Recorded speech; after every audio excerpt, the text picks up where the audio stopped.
আসসালামু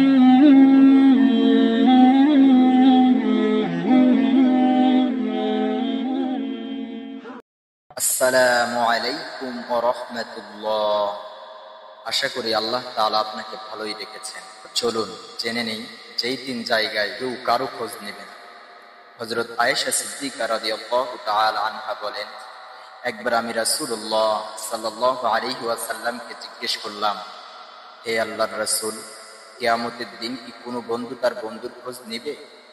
তিনি বললেন, তিন জায়গায় কেউ কারো খোঁজ নেবে না। প্রথমত, মিজানে আমল পরিমাপ করার সময়, যতক্ষণ না সে জানতে পারবে তার আমলের পাল্লা হালকা হয়েছে না ভারী। দ্বিতীয়ত, আমল নামা উড্ডয়নের সময়, যতক্ষণ যাবৎ না সে জানতে পারবে তার আমল নামা ডান হাতে আসবে নাকি বাম হাতে। তৃতীয়ত, যখন জাহান্নামের আগুনের একটি গর্দান বের হবে এবং সবাইকে বেষ্টন করে নেবে এবং বলবে, আমাকে তিন ধরনের ব্যক্তির দায়িত্ব দেওয়া হয়েছে। প্রথমত, যে আল্লাহর সাথে অন্যকে উপাস্য হিসাবে ডেকেছে। তৃতীয়ত, যে দুনিয়াতে অহংকারী ও দম্ভ করে চলেছে।